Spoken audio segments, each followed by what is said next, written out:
आप लोग इन प्रश्नों को ध्यान से पढ़िए, क्योंकि ये प्रश्न लगभग एग्ज़ाम में आने तय हैं, आ सकते हैं। इसलिए आप प्रैक्टिस किए रहेंगे तो एग्ज़ाम में आपको जो है प्रश्नों का अगर सामना हुआ तो आसानी से आप कर पाएंगे। जैसे एक प्रश्न है, बहुत ही अच्छा प्रश्न है कि निम्नलिखित में से वह व्यक्ति कौन है जो संसद सदस्य नहीं है, यानी संसद का सदस्य तो नहीं है लेकिन उसे संसद को संबोधित करने का अधिकार है। इसमें जैसे चारों ऑप्शन दिए गए हैं, चारों ऑप्शन में कोई भी ऐसा व्यक्ति नहीं है, कोई भी जो संसद का सदस्य है, लेकिन एक ऐसा सदस्य है जिसको संसद को संबोधित करने का अधिकार है, और उस सदस्य का नाम क्या है दोस्तों? भारत का अटॉर्नी जनरल।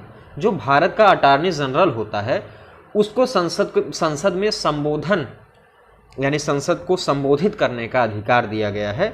जैसे सांसद लोग संबोधित करते हैं, प्रधानमंत्री संबोधित करते हैं, अन्य मंत्री संबोधित करते हैं, उसी तरह से भारत का अटॉर्नी जनरल जो है वो संसद को संबोधित करने का अधिकार रखता है। तो ये प्रश्न पूछा जा सकता है, इसलिए आप ध्यानपूर्वक जो है थोड़ा सा देख लीजिएगा, क्योंकि महत्वपूर्ण प्रश्न है। अगर अगले प्रश्न की बात करें कि प्रश्न दिया गया है कि निम्नलिखित में से कौन से हमारे सौर मंडल का एक आंतरिक ग्रह या पार्थिव ग्रह है? तो आंतरिक ग्रह पूछा गया है, तो सूर्य से निकटतम 4 जो ग्रह हैं वो आंतरिक है। जैसे बुध, शुक्र, पृथ्वी, मंगल, ये 4 जो हैं ये हैं आंतरिक ग्रह, और बाकी जो हैं वो बाह्य ग्रह हैं। तो इसमें शुक्र, बुध और पृथ्वी, मंगल में यहाँ पे ऑप्शन में क्या दिया गया है? मंगल। तो जो सौर मंडल का आंतरिक ग्रह या पार्थिव ग्रह कहलाता है वो है ऑप्शन में दिए गए ग्रहों में, वो है मंगल। इसको हम लोग क्या कहते हैं? इसको हम लोग दोस्तों कहते हैं स्थलीय ग्रह या चट्टानी ग्रह, मुख्य रूप से कहा जाता है। तो यहाँ पे जो आंतरिक ग्रह वो है मंगल। अगर अगले प्रश्न की बात करें यहाँ पर, तो योग दर्शन के प्रवर्तक कौन थे? योग दर्शन, अगर योग दर्शन की बात करें हम लोग थोड़ा सा यहाँ पर दोस्तों, प्रवर्तक पूछे जाते हैं। योग दर्शन, न्याय दर्शन, सांख्य दर्शन, वैशेषिक, मीमांसा। तो इसके लिए आपको ये ध्यान रखना बहुत ज़रूरी है। अगर हम लोग न्याय दर्शन की बात करें तो न्याय दर्शन के लिए गौतम हो जाएंगे। कौन? गौतम ऋषि। ये चीज़ ध्यान रखिएगा, क्योंकि आगे आने वाले एग्जाम्स में पूछे जाते हैं। दूसरा एक और दर्शन हमें ध्यान देना है, सांख्य दर्शन, जिसके कौन है? कपिल। जिसके प्रवर्तक कौन है? कपिल जी। और वैशेषिक दर्शन की अगर बात करें यहाँ पर, वैशेषिक, इसको नोट कर लीजिएगा आप। वैशेषिक दर्शन की बात करें तो वह है दोस्तों कणाद। कौन है? कणाद मुनि। और मीमांसा की बात करें, मीमांसा, तो इसके कौन है? जैमिन। जैमिन, ये चीज़ आप ध्यान रखिएगा। और योग दर्शन की बात करें तो योग दर्शन के जो प्रवर्तक हैं वो हैं महर्षि पतंजलि। अगर आप ध्यान दें थोड़ा सा, तो योग से जुड़े बाबा रामदेव जी हैं, और उनकी एक कंपनी चलती है, उस कंपनी का नाम क्या है? पतंजलि। इस तरह से एक ट्रिक से आप याद कर सकते हैं। तो महर्षि पतंजलि जो हैं वो योग दर्शन के प्रवर्तक यहाँ पर हैं। तो ये चीज़ आप ध्यान रखिएगा। अगला एक और प्रश्न देखें कि भारतीय हरित क्रांति, यहाँ पे आप देख सकते हैं कि भारतीय हरित क्रांति के दौरान निम्नलिखित में से किन अनाजों का अत्यधिक उत्पादन किया गया? आपको पता है कि हरित क्रांति की गई थी, क्यों की गई थी? साथियों, अगर हरित क्रांति की बात करें तो भारत में इसकी शुरुआत 1966 से 67 के बीच हुआ था। इसको आधुनिक तरह से बीजों का प्रयोग किया गया था इसमें। और इसमें अगर अत्यधिक उत्पादन की बात करें हम लोग, तो गेहूं और ज्वार की उत्पादकता जो है ये बढ़ाई गई थी सबसे ज़्यादा। ये प्रश्न पूछा जा सकता है कि हरित क्रांति तो हुई थी, कब हुई थी? आपको पता ही है कि 1966-67 में हरित क्रांति लाई गई भारत में। इसमें सबसे ज़्यादा किस फसलों या किस अनाजों की उत्पादन जो है बढ़ी, तो वो है दोस्तों गेहूं और ज्वार। इन दोनों की जो उत्पादन है वो सबसे ज़्यादा जो है ये बढ़ी थी। अगला एक और प्रश्न है कि पानीपत का प्रथम युद्ध किसके बीच हुआ था? आपको पता होना चाहिए कि पानीपत में कितने युद्ध हुए थे? 3 युद्ध हुए थे, पहला, दूसरा और तीसरा। तो इसमें आपका प्रथम युद्ध पूछा गया है कि प्रथम युद्ध किसके बीच हुआ? प्रथम युद्ध दोस्तों कब लड़ा गया? 1526 में। उस समय कौन आया था? बाबर। और बाबर ने एक तरह से लड़ाई की थी, बाबर से युद्ध हुआ किसके बीच? दिल्ली के सुल्तान इब्राहिम लोदी के बीच। इब्राहिम लोदी वहाँ क्या था? दिल्ली का सुल्तान था। उसके और बाबर के बीच पहला पानीपत बैटल हुआ, पानीपत युद्ध हुआ 1526 में। तो यहाँ पे ऑप्शन नंबर दूसरा वाला जो है ये सही हो जाएगा। अगर अगले प्रश्न की बात करें तो एक प्रश्न यहाँ पर दिया गया है कि निम्नलिखित में से कौन सा राजस्व व्यय का एक उदाहरण है? फैक्ट्री सेट का निर्माण, या फिर ज़मीन की खरीद, एक प्रिंटर की मरम्मत, या फिर एक नई मशीन की स्थापना।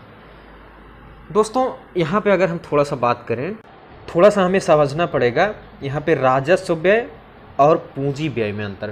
पूंजी व्यय जो होता है, पूंजी व्यय इसमें क्या होता है, इसमें किसी नए चीज़ का निर्माण यानी सृजन करना, किसी नए चीज़ का संपत्ति अर्जित करना या फिर निर्माण करना, तो ये एक तरह से पूंजी व्यय हो गया।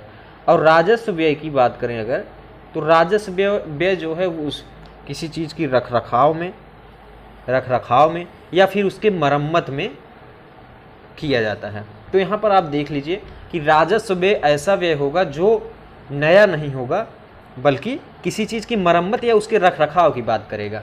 तो फैक्ट्री सेट का निर्माण ये तो नया कार्य हो रहा है, ज़मीन खरीदना ये भी नया कार्य हो रहा है, और एक मशीन की स्थापना ये भी क्या है, एक नया कार्य है, यानी ये पूंजी व्यय में आएंगे।